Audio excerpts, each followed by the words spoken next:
All right, Jonathan Booth. Tell us about your position here at Webco and what you do. So I'm an engineering and maintenance manager for Tulsa Distribution and Orange Distribution. I manage all of the engineering future projects, quality, continuous improvement, and then as well as overall maintenance on all the equipment and or PMs that require like third party. Good. How long you been here? So been here 11 years in December, so working on my 12th year. Yeah. How long you been in management? Off and on with Webco, I've been in management for almost 20 years. Was active duty Army, then was in the Guard, so I've been a non-commissioned officer, so I've led squads and platoons and things like that. Kind of gave me the transition into regular civilian type leadership. I know it's different, but pretty much been in a leadership position for about 20 years. Cool. Okay.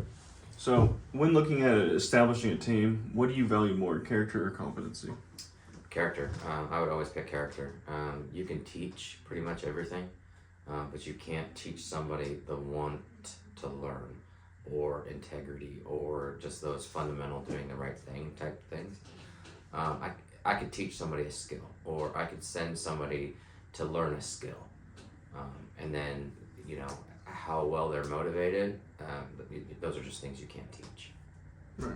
So I would always take character over competency.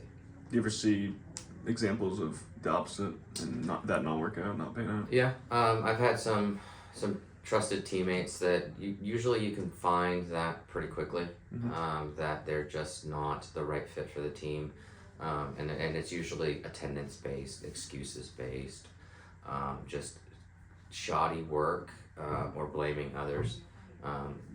Those are just like going back to them as a kid. What were they taught? What were their values? So yes, I've seen it, and it usually works itself out pretty good. Those are definitely the ones you don't want on the team because they really bring the team down. Right. So, what are some methods of establishing a teammate discussions or even a departmental discussions within the company? Discussions are important. Not everything has to be like a crucial conversation where it needs to be brash and straight to the point, and unless it's like a disciplinary thing. But I like to let them lead it. Say, hey, these are some things that I want to talk about. Who wants to start? Especially like in the maintenance and engineering world, I manage overall scope of projects, but I'm not always in the weeds of every little grainy detail. So if I were to lead a meeting, I could very easily miss a critical problem that they want to talk about. So I like to let them lead. I may ask side questions to just more for my understanding, or hey, what can I do to help? But that's something that I've more recently found is the best way to have a conversation is to ask them what they want to talk about. What's important to them? What are they trying to solve? Where are they struggling? Where do they need help? Okay. Do you find these tools valuable, or do you? Oh, I do. I try to work on these things throughout maybe a year or quarter with your team, or? I do. So, I mean, coming from active duty, Guard, military to the civilian world, it's very different. You don't ask people to do things in the Army. You tell them to do things in the Army. The civilian world is a lot different. It's a lot different, and that's important because it's a whole different mission. However you want to look at it. So that took some time to kind of smooth some of those sharp edges, and it's been an evolving thing. Like I'd ebb and flow where I thought I was doing good, and I'd kind of regress. And sometimes it just takes somebody else saying, hey, why don't you try this method? It might work better for you, or this is what your team wants to say but is afraid to say.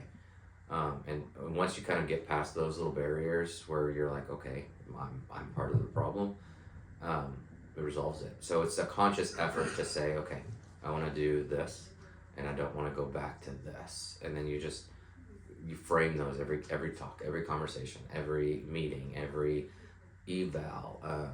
You don't focus on the bad. You always focus on, hey, this is all the things you're doing good, and then some areas of improvement, and then you go back to the good, because that way they don't get stuck on areas of struggle. So it's not so much a quarterly thing; it's almost a daily thing. Yeah, for sure. Dealing with people is daily. Yes.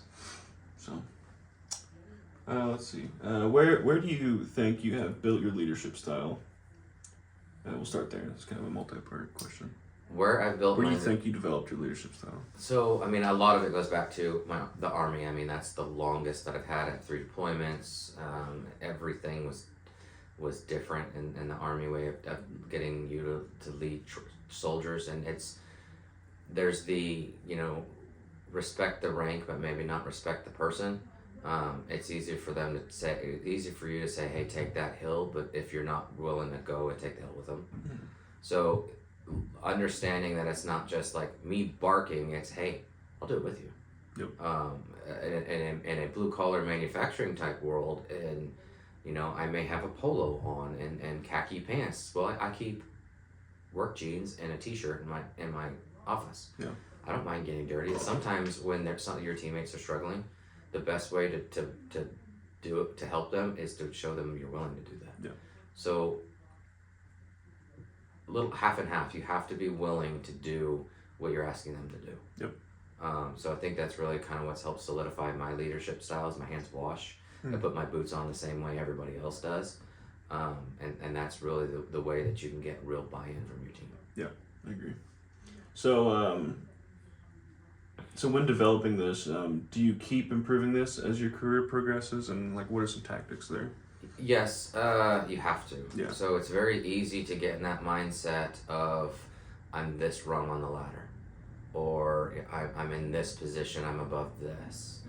And sometimes, your responsibilities change. Like when I was just a general business manager over purchasing and maintenance, it was more, I got to do more hands-on because I had more time to do hands-on. That was more in my direct flow.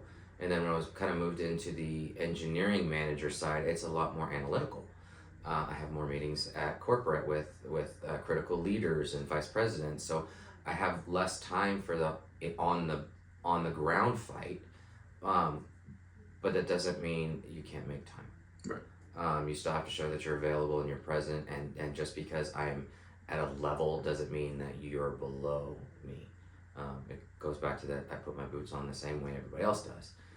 It just makes your time management because you have critical paths, you have assignments or tasks that are due by a specific date. It's how do I manage my time to do this and then be available to my team.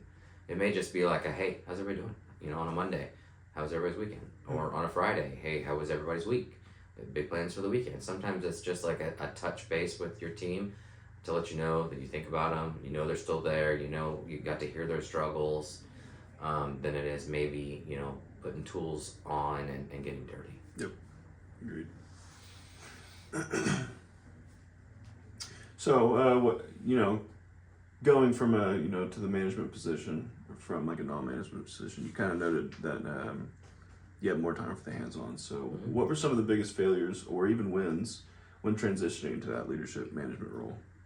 You can't do it all. Yeah. I was a manufacturing background before I joined the Army. My uncle owned a machine shop, so I've welded, I've machined. I know how to do certain things. So like when Boyd, my machinist, is busy or he's doing something else, it's like, I can go knock that out. And then it's like, oh wait a minute, I can't because I have to do this and this. So struggles at first were I just want to go do and I want everybody to succeed, and then I drowned. So then it's like, okay, so I have to delegate a little bit, which I was never very good at. I was like, okay, so I'll give a little bit and I'll do all this, and then I drown. It's figuring out that you can't do it all, and that you trust your team and spread it out so that they can do it all. I always like watching people win, and the more I've developed that kind of frame of thinking, is sitting back and say, I'm essentially the good idea fairy. I come up with an idea that we're gonna do, and then they go do it, and then I get to sit back and watch it being done and watch them win. So that's how I think I've managed the struggle. Yeah, and then kind of going from the leadership role, did you expect these things, or were you going into it pretty open-minded? Or no, I didn't expect these. I didn't expect it to be all PowerPoints and pivot tables, right.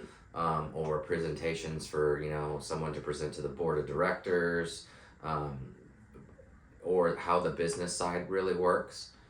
I mean, obviously, business is in business to make money, right? So it's how all the pieces on how do they do it, and how does Webco do it? So yes, I went in there very naive, like, well, I'm a doer, and then as you start becoming a doer and you're instructing others to do, you need to understand all the pieces that it takes to make that happen. Yeah. You know, where does your overhead budget come from? How do you manage expenses? How do you do forecast planning? While using your people as your most important asset. So, yeah, I went in there very blind, because it was always like, hey, this is the mission. Let's go do the mission, because somebody else has already done all the planning, all the risk mitigation, all the costing, and then you just go do. Mm-hmm. But it's fun. I mean, I like seeing it from a different perspective, and I like sharing what I've learned with my teammates on that perspective, because the more you know, the better decision making you can make. Yep. Because you're thinking more critically, you're more analytical, and your overall planning is just better executed. Totally agree. Okay. How do you keep your team from getting burned out, or even yourself in that matter? I worry less about myself burning out. I think to be a leader, you have to be the one that sacrifices more of yourself For sure. than others. You can't let them see you're getting burned out. Yeah. You know, like you can't have blow ups that just kind of come out of nowhere. You really need to reflect and make sure that you always are available for them. Keeping them from getting burned out is just knowing where they're at. You know, checking on them. Yep. Seeing how everybody's doing. Everybody's got family things, right? And sometimes you bring those things to work, and it's, you know, it's human nature. So it's, you know, when you know one of your teammates, family members is ill, or they're having financial struggles, it's, you know, you try to be a little bit more compassionate to it. You know, hey, how's everything going? You don't have to pry, but you just have to let them know that you're human too, Mm-hmm. and that they're important. And then it's managing projects. So sometimes, like, you have a really big project. It's kind of like what my team is doing right now. They have a deadline, and it's a production deadline, and it's stressful. But my engineering team is doing all the keeping everything on track, and they're getting everything purchased in time. So that helps manage burnout, because it manages expectations, manages stress. And then maybe you give them like a smaller project in an interim before the next big one, Yeah. so that they could take a breath. They're not go. Yeah. It's I mean, it's work, right? We're paid to come up and do a job, but it's not a bad thing to kind of give your team, you know, a break. Okay. Still give them a sense of accomplishment, and make sure that you tell them they're doing a good job. In today's generation, that's hard for me. I would be one of those that I show up to work in the right uniform, Mm-hmm. and I'm paid to do a job. I don't need someone to tell me if I'm doing a good job. Mm-hmm. But it means a lot more to other people. Like, hey, I see you. I see all the things you did. Couldn't have done it without you. Little things like that. For sure. That's about all we have here. Is there anything that you would like to add that you're No. any key points that you think are great for leadership? Not ever being satisfied with who you are, what you are, and what you can do. It doesn't mean you have to be like a self-help book, kind of leadership book. I mean, I'm not saying that that's a bad thing. There's really, really good books out there. But you could be a terrible leader and read nothing but leadership books. Yeah.